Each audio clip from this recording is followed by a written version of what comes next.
Então vamos lá, boa noite a todos, sejam bem-vindos. Eu escolhi assim, meio de propósito, esse livro do Lavelle, o Manual de Metodologia Dialética, justamente pela dificuldade dele. É o último livro do Lavelle, certamente o mais difícil, e por isto mesmo ele contém de maneira condensada todos os problemas que foram tratados na obra anterior. E por essa mesma razão, uma leitura correta dele nos obriga a todo momento a voltar atrás e consultar os textos anteriores.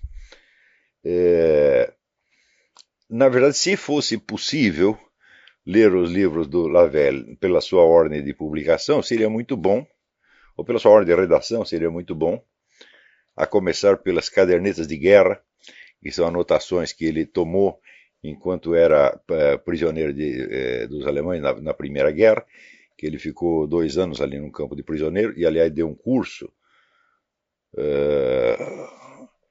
do qual depois derivou a sua tese. Mas essas cadernetas de guerra são notas, né? Mas tem vários livros dele que são notinhas, são como que aforismos. Esses livrinhos que têm esses aforismos, como, por exemplo, Conduite legal d'autrui, a conduta em face do outro, ou os preceitos deles, as regras da vida cotidiana, etc., são, por sua vez, como que rascunhos daquilo que seria o 5º volume da Dialética do Eterno Presente, que se chamaria De la Sagesse, da Sabedoria, o qual não chegou a ser escrito, mas que está aí suficientemente esboçado nesses escritos esparsos. A leitura pela ordem cronológica seria muito interessante, justamente pelo fato de que a evolução do pensamento do Lavelle é uma coisa assim inteiramente contínua. Quer dizer, ele parte de certos problemas que ele descobre muito na juventude e que ele vai aprofundando, com uma continuidade e uma coerência extraordinária. Se bem que ele não dá a menor importância para a coerência lógica. Ele diz que quando você tenta forçar a coerência lógica, nunca dá certo, só dá porcaria. E também que não é para você tentar provar muito coisa nenhuma. Você tem que dizer as coisas do jeito que elas apareceram. Mas justamente aí, a grande dificuldade é você transpor a experiência a mais direta e a mais presente, por assim dizer, numa linguagem que não seja somente simbólico-analógica, que não seja somente poética, transpondo-a, portanto, para dizer, um vocabulário filosófico constituído de termos de aplicação universal. É mais ou menos disso que eu estou falando nesse textinho que eu escrevi para este curso, mas que também vou transformar num artigo, que chama Espírito e Personalidade, e que eu vou ler aqui e comentar. O espírito é aquilo que só chega a nós pelo pensamento, mas que o pensamento por si não pode nem criar e nem alcançar. O espírito é a verdade do pensado, a qual, por definição, está para além do pensamento, mesmo nos casos em que este cria o seu próprio objeto. Quando, por exemplo, criamos mentalmente um triângulo, este já traz em si todas as suas propriedades geométricas que o pensamento, nesse instante, ainda ignora por completo. Ora, se não fosse assim, bastaria você pensar um triângulo e você já saberia todos os teoremas que Euclides puxou dentro do triângulo, o que não é verdade. Quer dizer, você aprender aprender e compreender os teoremas faz um tempão, mas eles todos já estão dados na figura do triângulo. E eles compõem a verdade do triângulo. Não é isso? Veja, qualquer objeto que você veja,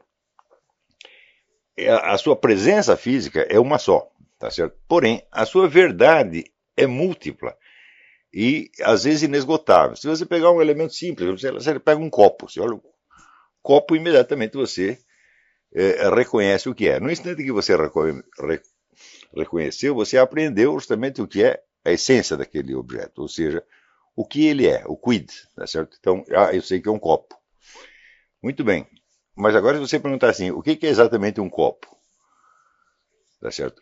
Você vê que ela começa a pensar assim, o copo não surgiu do nada, os copos não nascem em árvores, eles tiveram que ser inventados. Da onde surgiu a ideia de você fabricar um copo, de você criar um copo? um recipiente qualquer. Segundo, este objeto específico, este copo específico, ele é feito de alguma matéria. De onde foi tirada essa matéria? Tá certo? E que outras matérias possíveis poderiam ter sido usadas ali. Em terceiro lugar, isso foi fabricado por algum ser humano em algum lugar, quer dizer, foi trazido até você, não veio voando. Tudo isso, todos esses elementos compõem a verdade daquele objeto. Então, a respeito de um simples copo, você poderia escrever muitos volumes e você não esgotar. A verdade dele não seria esgotada. Então, isto é o sinal de que, vamos dizer, a verdade não está no simples pensamento do copo, está em outras coisas que já estão contidas no próprio copo, tá certo? E que, por si mesmas, nunca são o conteúdo de um pensamento. É importante você entender o seguinte: sempre que você pensa algo, tá certo? Você pode pensá-lo, por exemplo, sob a forma de uma afirmação. Isto é o máximo que o pensamento faz. O pensamento por si mesmo não pode apreender se ele próprio é verdadeiro ou não. Ou seja, apreender a verdade não é pensar algo. Né? Quando Aristóteles disse que só existe a verdade no juízo, ou seja, e não na simples proposição, ele já estava mais ou menos na pista disso. Quer dizer, o que é a proposição? Você afirmar ou negar alguma coisa, tá certo? E o que é o juízo? Daí dizia ele, é a concordância ou discordância que você tem com relação ao juízo. Ora, essa concordância ou discordância, ela não é, por sua vez, nem uma proposição e nem um juízo. Ela é uma atitude puramente interior do ser humano, que não coincide com a sua própria expressão verbal. Quer dizer, você apreender que uma proposição ou juízo é verdadeira, e você expressar essa concordância em palavras não é a mesma coisa. Então, o que Aristóteles diz do juízo, frequentemente os lógicos usam esses dois termos como se fossem sinônimos, proposição e juízo. Então, o juízo, diz Aristóteles, não é a proposição, ou seja, ele não é a expressão verbal, ele não é a expressão verbal do pensamento e não é o próprio pensamento. Ele é uma concordância ou discordância. Onde está esta concordância ou discordância? Não está no pensamento, de certo. Também não está na imaginação, não está na memória, não está em coisa nenhuma. Ela está na atitude moral do ser humano, que aceita ou rejeita. E que pode ser totalmente inexpressa. E que nunca corresponde, vamos dizer, à sua expressão em palavras. Ou seja, você concordar ou discordar é uma coisa, você expressar, dizer concordo ou discordo, dizer isto é verdadeiro ou é falso, é outra coisa completamente diferente. E isso aqui, vamos dizer, é um ponto básico que eu já falei disso outras vezes, eu creio, não sei se falei nesse curso, mas que eu acho absolutamente fundamental para isso. O conhecimento da verdade não é algo a que você tem acesso por alguma função mental, ou raciocínio, ou inteligência. Você pode usar a palavra inteligência para designar esta atividade, mas também nem isso é muito correto. Então vamos prosseguir aqui.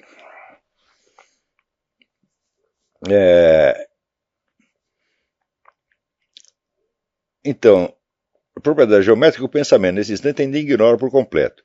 E quando ela estiver descoberto uma a uma, num longo esforço desenvolvido no tempo, terá de confessar que estavam no triângulo em modo simultâneo antes de que ele as aprendesse. E mesmo quando apreende uma só, apreende algo que está no triângulo e não no próprio pensamento. Não há na esfera do mental nenhuma diferença entre pensar o falso e pensar o verdadeiro. O pensamento só se torna veraz quando toca algo que está para além dele, algo que não se reduz de maneira alguma ao ato de pensar. Esse algo é o que chamamos verdade. Como se vê no exemplo do triângulo, a verdade está para além do pensamento, mesmo quando o objeto deste é criado pelo próprio pensamento.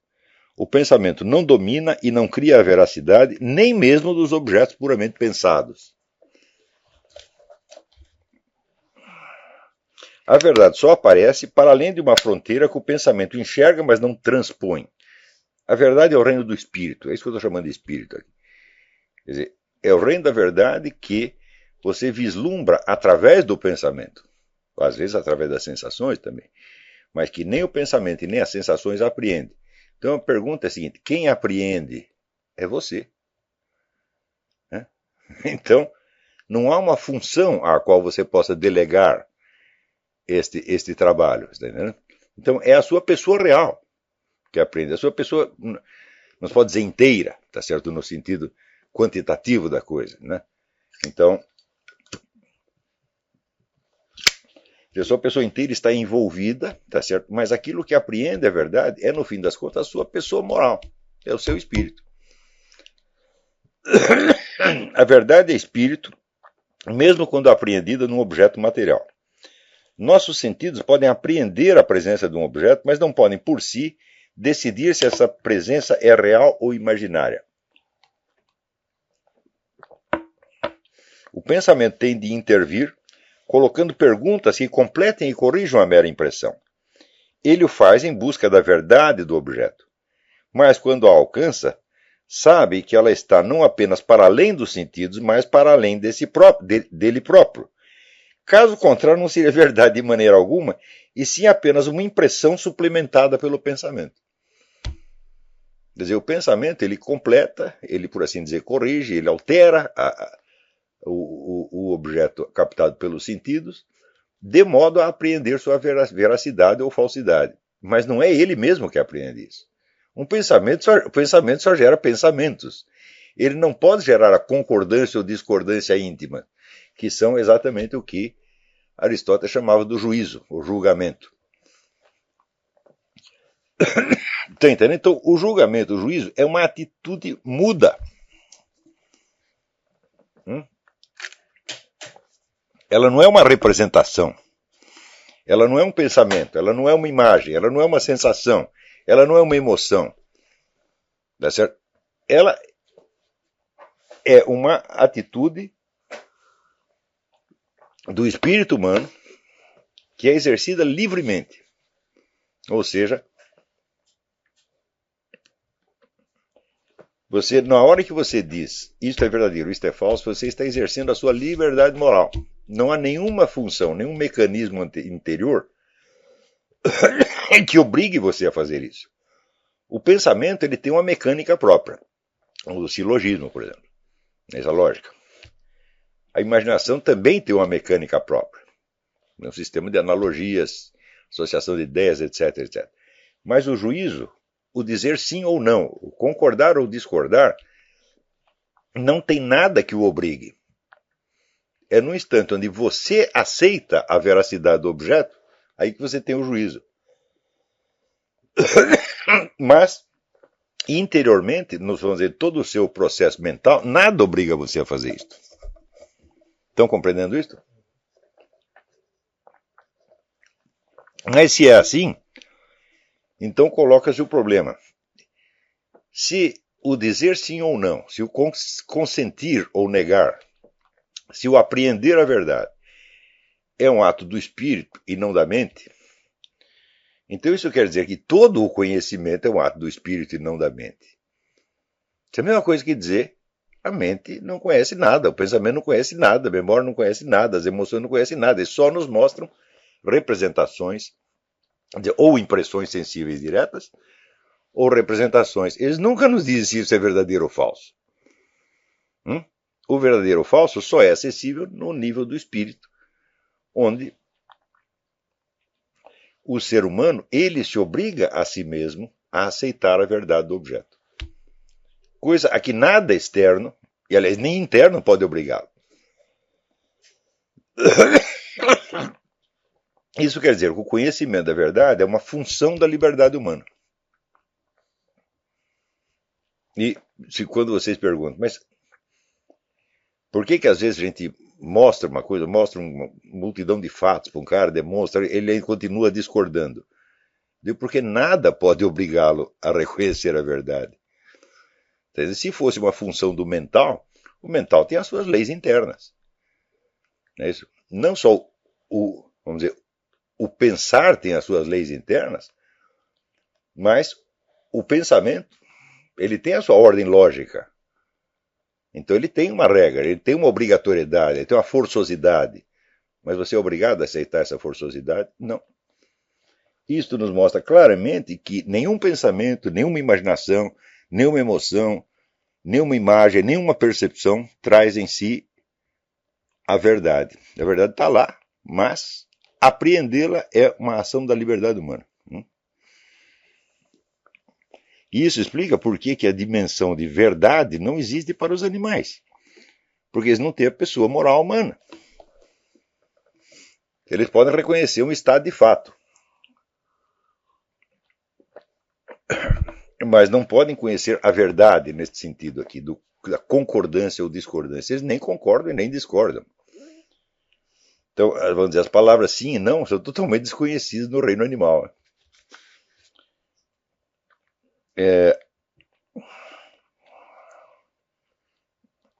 A verdade é sempre transcendente à esfera do pensamento, das sensações, das emoções, de tudo quanto constitui o mental.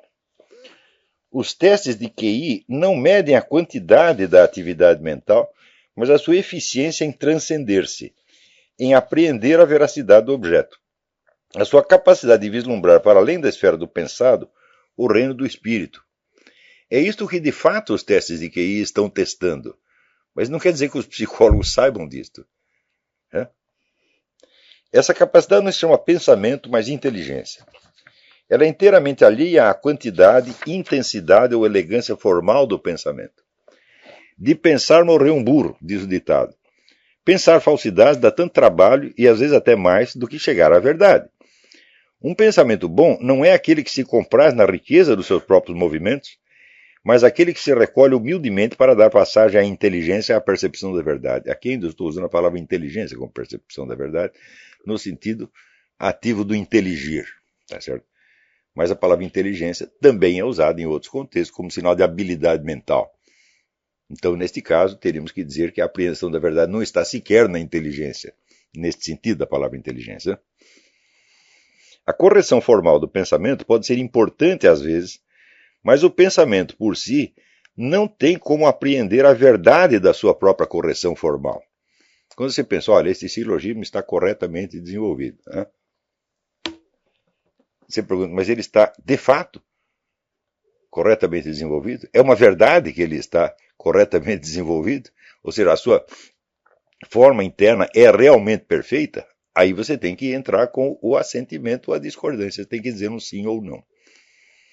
E é só aí que você tem conhecimento de que ele é realmente correto. Tomar consciência da correção formal de um silogismo não é um pensamento. É a percepção instantânea, intuitiva, se quiser, de um nexo necessário entre dois pensamentos. Mas nem mesmo este nexo ainda é conhecimento. Só há conhecimento quando você concorda. Se não fosse assim, seria um terceiro pensamento, cujo nexo com os outros dois teria por sua vez de ser provado silogisticamente e assim por diante até a consumação dos séculos. Ou seja, se a percepção da verdade do pensamento, ou até mesmo da verdade da sua simples correção formal, fosse por sua vez um pensamento, né, você teria que provar o nexo entre ele e os dois outros pensamentos que você pensou antes. E daí você teria um quarto nexo, um quinto nexo e assim por diante, isso não terminaria nunca. Ou seja, se não há uma atitude da pessoa moral que diz sim ou não, o conhecimento não se perfaz, ele não se completa. Fica só no pensamento ou na imaginação. Mesmo a mera veracidade formal é veracidade e transcende o pensamento. Pessoas que pensam muito são, só por isso, chamadas de intelectuais. Mas isso é errado.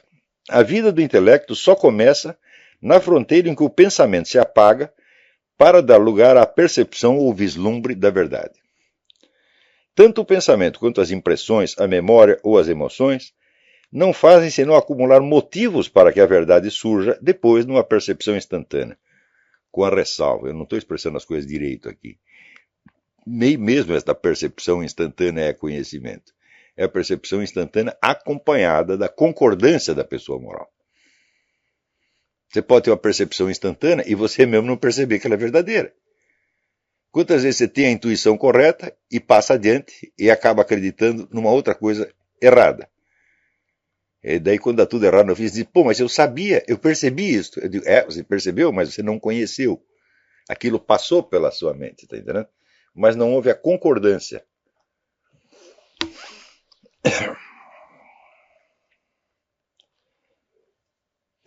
Essa acumulação pode ser longa e trabalhosa, mas ela nunca é finalidade, a meta de si própria. Toda educação na inteligência deveria ter isso em conta, mas isso se tornou quase impossível numa época que virou as costas à própria noção de verdade. Para não falar do espírito, substituindo-a pela projeção subjetiva, adequação, utilidade, interesse de classe, criação cultural, etc, etc. Tudo isso são pretextos para não ter que lidar com esta batata quente que se chama verdade. Por que é uma batata quente? Porque você não consegue defini-la nos termos das várias funções cognitivas, pensamento, imaginação, memória, etc. Ou seja, você não consegue transformar numa coisa.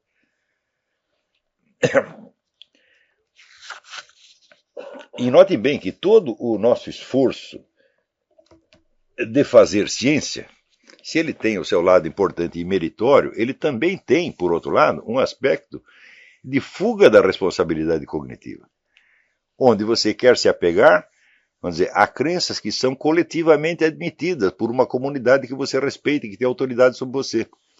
No fundo, o impulso que nos leva a fazer um treco chamado ciência, no sentido sistemático e profissional, é o culto da autoridade e não da verdade. Vamos dizer, aquela verdade que você apreendeu sozinho e pela qual você assume totalmente a responsabilidade, só tem validade para você. Mas ela é verdade num sentido muito mais superior a qualquer verdade científica, que é uma verdade coletivamente admitida por uma comunidade. Por quê? Essas verdades coletivamente admitidas, elas são verdades, elas são conhecimento, elas só são representações. Elas só se tornam verdade no instante em que alguém toma conhecimento daquilo e concorda e diz, é verdade mesmo. Aí sim, só existe verdade na percepção da verdade e na admissão da verdade, ou seja, no juízo. Então, diz que Aristóteles, 2.400 anos atrás, ele acertou na mosca ao dizer que só existe verdade no juízo e não na proposição.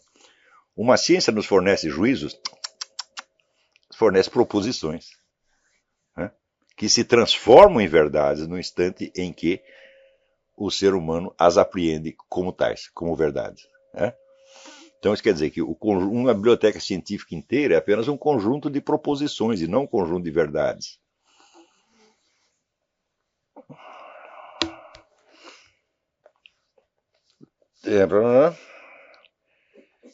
Substituir por essas noções, como se todas essas noções não afirmassem implicitamente a sua própria veracidade e não restaurassem assim, meio às tontas, aquilo que desejariam suprimir. Né? É o velho problema do cético, né? Quando o sujeito diz, não existe verdade objetiva. Você pode dizer, tá bom, mas isso que você está dizendo é uma verdade objetiva ou é apenas uma coisa que você pensou? Como coisa que você pensou, nós podemos aceitá-lo perfeitamente. Às vezes eu também tenho a impressão de que não existe verdade objetiva. Às vezes eu estou atrapalhado, que eu falo, não, eu estou que nem o Falstaff, tudo é burla no mundo, no Álvaro Verde, é tudo uma palhaçada, é tudo um fingimento. E às vezes tem essa impressão também. Então, como impressão subjetiva, é perfeitamente válido. Mas se você disser, não, objetivamente não existe nenhuma verdade objetiva, bom, aí você cria um problema. Eu não posso reconhecer como verdade o que você está dizendo.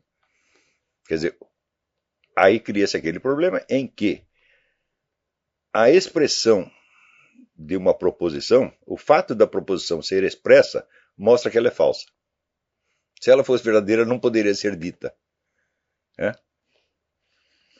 No curso da sua evolução temporal, o indivíduo chega a ter uma personalidade intelectual no momento em que a submissão do seu pensamento ao espírito se tornou um hábito adquirido e se integrou na sua alma como uma reação usual e quase inconsciente. Então, isso quer dizer, o indivíduo chega a ter uma personalidade intelectual no sentido em que eu uso este termo na teoria das camadas da personalidade. Daqui a pouco eu explico melhor isso aqui também. No instante onde ele se tornou dócil a uma verdade que ele deseja. Isso é para você ver como a busca da verdade é uma coisa rara. O ser humano precisa da verdade e acidentalmente, ocasionalmente, todo mundo reconhece alguma verdade. Mas a pergunta é a seguinte, é isto o que você quer? Quanto você quer e durante quanto tempo você quer? Então, Se você reparar bem, você vai ver que a maior parte do tempo nós estamos apenas pensando. Não estamos buscando a verdade. Né? Se vier falsidade, nós também a aceitamos do mesmo modo, porque não colocamos ainda essa distinção. Quer dizer, o pensar, ele tem uma força atrativa por si mesmo. Você começa, né, a pensar, você vai parar longe, tá certo? Às vezes você nem lembra o que pensou, tão longe que você foi parar. Isso não é buscar a verdade. Né? Só entra a busca da verdade quando entra o problema, vamos dizer, da responsabilidade moral, onde você, perante você mesmo, você é inteiramente responsável por acreditar ou não acreditar naquilo. Quer dizer, só existe verdade num instante onde existe o assentimento e a crença.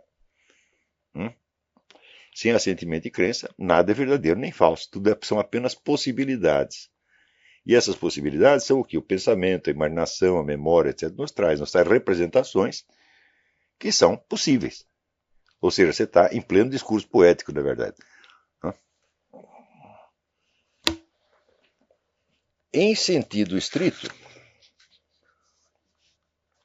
conduzir o estudante a essa passagem de nível seria o objetivo de toda educação superior.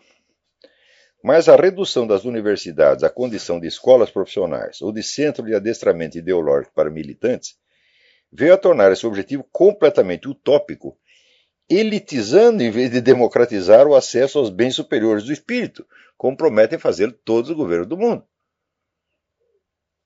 Né? Então, na continuação disso aqui, eu digo que, por incrível que pareça, os estudos de QI, eles nunca usam o conceito de verdade. Embora eles estejam investigando exatamente a nossa capacidade de conhecer a verdade.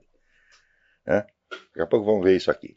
Mas voltando agora à personalidade intelectual, você lembra que a teoria da camada da personalidade, ela mostra a evolução do ser humano no tempo conforme o deslocamento do seu eixo de atenção. Tá certo? E o eixo de atenção, para você saber onde está o eixo de atenção do indivíduo, você tem que saber onde ele sofre, aonde dói mais, onde ele se esforça mais. Tá certo? Então, o deslocamento do eixo de atenção também é o deslocamento do eixo do objetivo ou meta fundamental que o indivíduo está vivendo durante um certo período. Tá certo? Então, pelo simples fato de ter nascido, você tem acesso à presença do seu corpo. Tá certo? Então, essa aí é a primeira camada da personalidade. Quer dizer, o sujeito tem um corpo e ele está presente. Numa segunda etapa, ele passa ao exercício dos seus instintos e necessidades fundamentais. Comer, dormir, chorar, chupar dedo, etc, etc.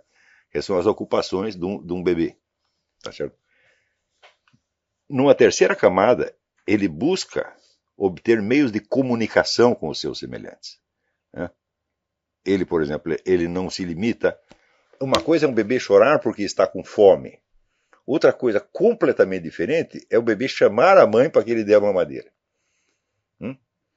No primeiro caso, é apenas um corpo que está expressando da maneira mais direta, tá certo? O seu sofrimento, a sua necessidade. Então você está, por assim dizer, para usar o termo do Carl Bühler, o bebê que chora está na clave expressiva da linguagem, ele está apenas expressando o que ele sente, tá certo? Mas o bebê que chama a mãe para que ele dê a mamadeira está na clave apelativa, ele está tentando influenciar uma outra pessoa para que faça isso ou aquilo para ele. Então, quer dizer, esse desenvolvimento da terceira camada pode levar muitos anos, evidentemente.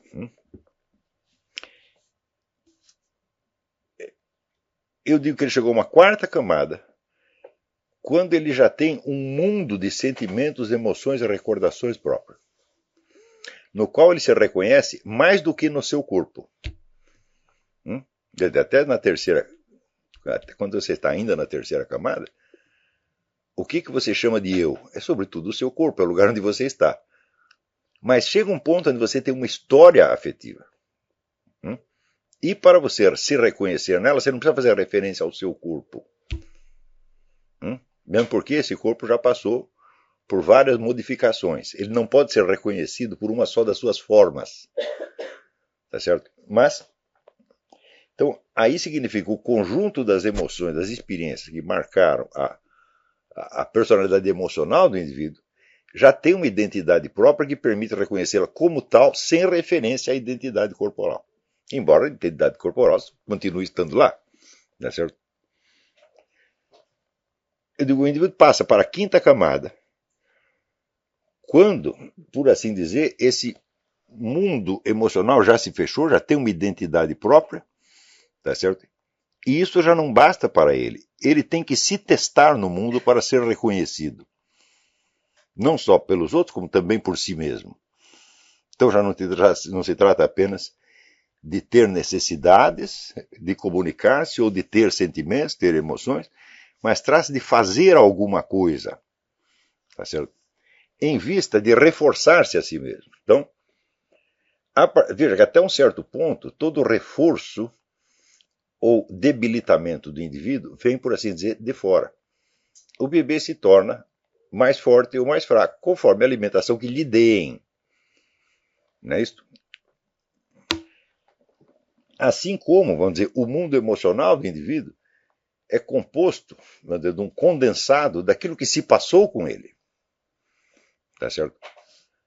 Porém, agora ele busca fazer com que ele mesmo seja a fonte de reforço dele próprio. Então,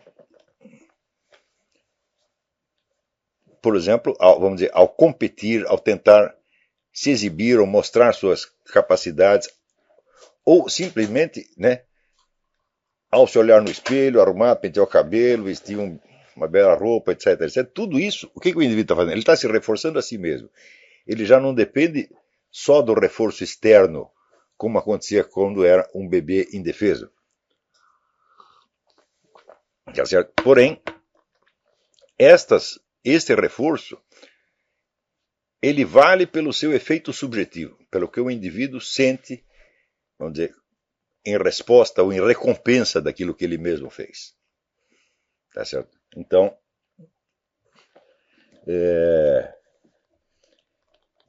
isso geralmente está presente na adolescência. Antes da adolescência é difícil uma criança fazer isso, ela ter esta iniciativa de... Se fizer, faz meias tontas, mas um adolescente, quando faz, ele já sabe o que está fazendo. Ele sabe que ele quer se mostrar, que ele quer parecer vitorioso, forte, capaz, bonito, etc, etc. Tá certo? Porém, chega um ponto em que isso aqui também já não basta. Ou seja, o efeito subjetivo desse reforço não satisfaz o indivíduo. Ele precisa de algo mais. Ele precisa obter um efeito objetivo. Por exemplo, ganhar um salário. Se você fez lá o seu trabalho, você achou que é bacana, etc, etc, mas veio um salário desse tamanho, não resolveu o problema. Se vem o salário, mas você sabe que você fez tudo errado e que vai dar prejuízo, também não resolve. Então você precisa alcançar uma eficiência objetiva. A conquista da eficiência objetiva é uma motivação, é uma meta completamente diferente da simples busca do reforço subjetivo. Não é isso? Eu acho que todo mundo passa por essas etapas. Até esta aqui, praticamente todo mundo que tem um emprego chegou lá. Se bem que eu acho que no Brasil é muito comum as pessoas já terem emprego, já estarem trabalhando, e elas nunca terem se colocado este problema da eficiência objetiva. Às vezes, porque não chegam a ter a capacidade de compreender a relação de causa e efeito entre suas ações e os resultados obtidos. Né? Por que é assim? Bom, eu digo porque é uma sociedade onde tem muita gente que fracassa, onde o fracasso é normal, e que, portanto, estatisticamente, né, você vê que, como em geral as pessoas são fracassadas, você só conhece fracassado, então você não vai atribuir o seu fracasso a uma relação de causa e efeito entre suas ações e o mundo objetivo. Não, você vai explicar como uma coincidência, uma má sorte geral. Então isso quer dizer que uma sociedade que, por assim dizer, aceita o fracasso como uma coisa normal e majoritária, ela não permite que as pessoas se desenvolvam além da quinta camada. Está entendendo a tragédia que isto é? Então, quer dizer, numa sociedade, em geral, você vê as pessoas indo para frente, progredindo, etc, etc. Bom, você espera que o mesmo aconteça com você. E se isso não acontece, não tem como você culpar a sociedade ou o mundo. Quer dizer, eu fiz algum treco errado, eu tenho que modificar a minha conduta, tenho que fazer uma coisa diferente, não é isso?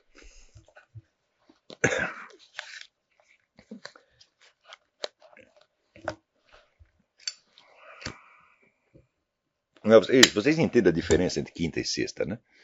Quer dizer, o que é você buscar um reforço subjetivo e o que é você obter algum efeito real, não é isso? Então, também, as duas coisas podem se superpor.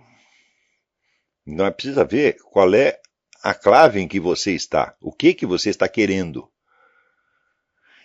Se você obteve o reforço subjetivo e isso lhe basta, então é quinta camada.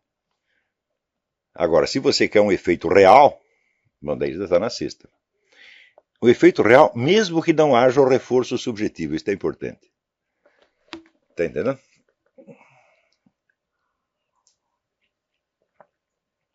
Então, depois que você alcançou isso, quer dizer, você já é capaz de manipular a sua vida prática de modo a obter algum efeito, então, aí, pela primeira vez, você é capaz de ter um vislumbre de quais são as suas obrigações na sociedade humana. No Brasil, todo mundo fala cidadania, cidadania, cidadania. Eu falo, não, se você não passou da sexta camada, você não sabe o que é cidadania. Cidadania para você significa ter o direito de entrar na fila do Form Zé e receber uma grana. Né? Ou agora, como tem o Ministério da Cultura, receber os seus R$ 50 por mês para comprar revista que pode ser até de pornografia. Isso é cultura no Brasil. Então, a cidadania é isto. A cidadania consiste num direito a obter certas satisfações. Né? Mas a cidadania como um dado objetivo, como um conjunto de direitos e obrigações muito claras, tá certo? É uma coisa que o indivíduo só pode ter acesso uma vez que ele conseguiu obter uma visão clara de causa e efeito nas suas ações. Senão, não dá. Né? Se o sujeito chegou até aí, eu digo, bom, então aí ele está pronto para um treco que chama maturidade. O que significa maturidade? Você poder olhar tudo que se fez antes, até, né, a conquista da cidadania, e você julgar tudo isso. Então, geralmente, esta conquista, ela equivale com alguma crise ou algum abalo. Tá certo? Porque pode ser que você ali diga, não, eu fiz tudo certo, né? Minha vida está tudo bem, está tudo organizado, eu tenho um bom emprego, casei legal, tenho os filhos bonitinhos, tenho um carro, tenho mais isso, blá, blá, blá, mas não está legal. Está me faltando alguma coisa, está faltando eu. Tá certo? E é somente a partir deste ponto que é possível a conquista da personalidade intelectual. Entendendo? Ora, você estudar, você ler, você pensar um bocado é uma coisa que você fez ao longo de todas essas camadas anteriores. Talvez você nunca tenha pensado tanto quanto pensava na adolescência, na camada 3, da camada 3 para 4. Não é isso?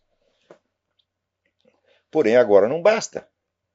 Se você coloca o problema, vamos dizer, do sentido da sua existência, então você está começando a buscar a verdade da sua existência. E, se você persistir nisso, quer dizer, você pode parar, em geral, as pessoas adultas param por aí. Não vão ter personalidade intelectual nenhuma. Por quê?